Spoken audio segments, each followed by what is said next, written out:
The courtroom was colder than it looked, the kind of cold that came not from air conditioning but from the tension that clung to the walls. Every murmur echoed, every shuffle of paper sounded louder than it should have.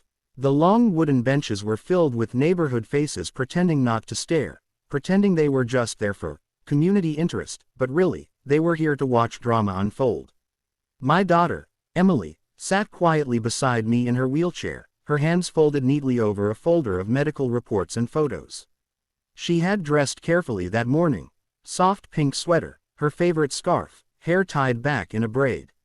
She wanted to look respectable, she'd said. Respectable, as if her entire worth depended on how presentable she appeared to people who already judged her for things she couldn't change.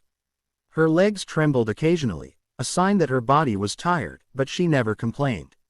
She had been born with mild cerebral palsy, something that made walking painful and balance nearly impossible, but her spirit was sharp, clever, endlessly patient. She'd painted a ramp at the front of our house, sky blue with white edges, so she could roll up and down without asking for help. It wasn't fancy, just functional, and she was proud of it. But then came the letters. The fines. The warnings from the Homeowners Association.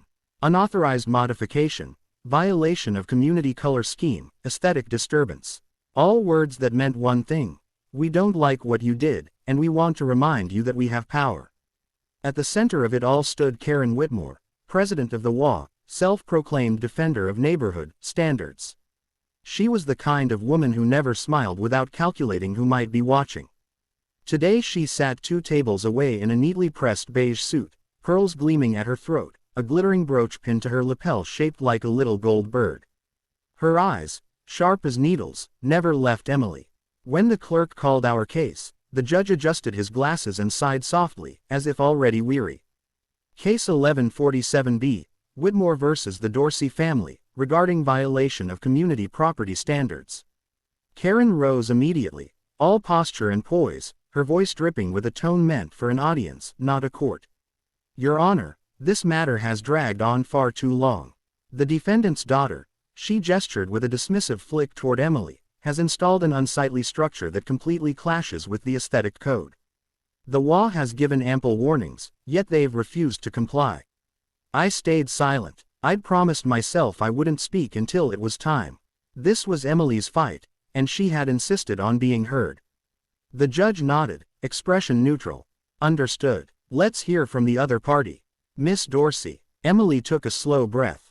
Her hands trembled slightly as she wheeled herself forward, stopping near the front. The microphone was a little too high, and she looked toward me. I started to rise, but she shook her head. She wanted to do it on her own. Her voice was small at first. I built the ramp myself, Your Honor.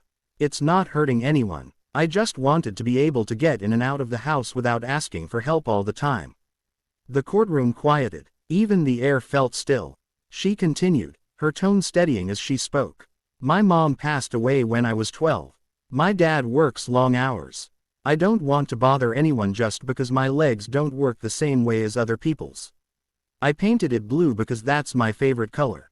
It makes me happy. I didn't think happiness violated community rules. There was something in her voice, fragile but firm, honest but unbroken, that made even the judge pause.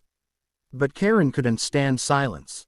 That wasn't about her. She stood abruptly, hands slamming down on the table so hard the sound cracked through the room. She's lying. The judge looked up sharply. Mrs. Whitmore, please sit down. She's playing the victim. Karen snapped. This ramp is hideous. It lowers property values, and it's right in plain sight. I have a right to protect the look of our neighborhood.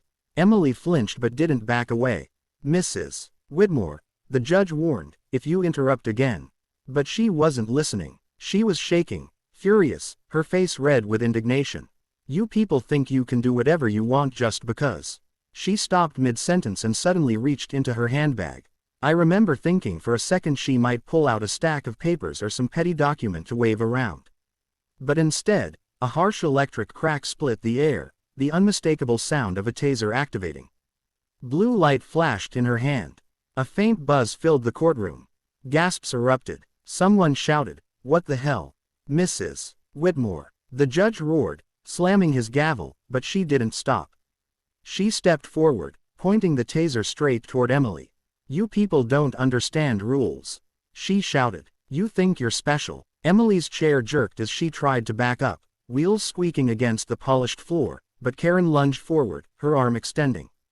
There was a brief, blinding spark, a sharp hiss, and the crackling sound of electricity filled the room. Emily screamed. Her leg convulsed, her body twisting sideways as the taser made contact. She collapsed against the armrest of her wheelchair, crying out, hands gripping the sides as pain shot through her body. For a second, time froze.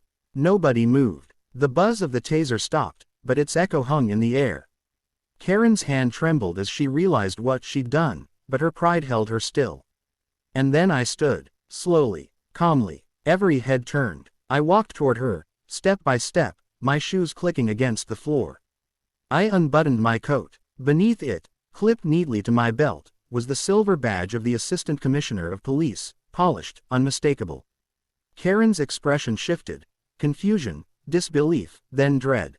"You just assaulted a disabled minor," I said quietly, my voice cutting through the stunned silence. In a courtroom, in front of a judge, under federal jurisdiction. Karen stumbled back, clutching the taser, words tripping from her mouth. I didn't mean. I thought. "Drop it," I said. She hesitated. Then the taser clattered to the floor, the sound echoing like a gunshot. 2 officers rushed forward from the back of the room, bailiffs who'd been frozen in shock moments earlier. They pinned her arms, cuffing her swiftly. The judge rose from his seat, face pale. "Mr. Dorsey, I had no idea." "It doesn't matter who I am," I said, kneeling beside my daughter. Her breathing was shallow, but she was conscious, tears streaking down her cheeks. "What matters," I continued, looking up, my voice steady but cold, "is that this woman thought she could attack a child and face no consequences." Karen began to cry now, real, panicked tears.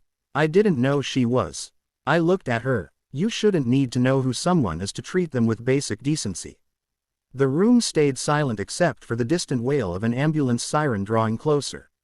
Reporters at the back whispered, phones raised, recording every word. As paramedics rushed in, I lifted Emily's hand gently, squeezing it. She managed a faint smile through her tears. "Dad," she whispered, voice weak, "you didn't even yell." I brushed a strand of hair from her face and said softly, "Justice doesn't always shout, sweetheart. Sometimes it just stands up."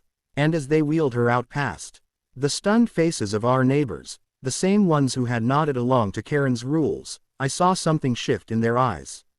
Maybe shame, maybe realization, but for the first time in a long while, I didn't care about their approval. The only thing that mattered was that my daughter had spoken her truth, and that, finally, someone had listened.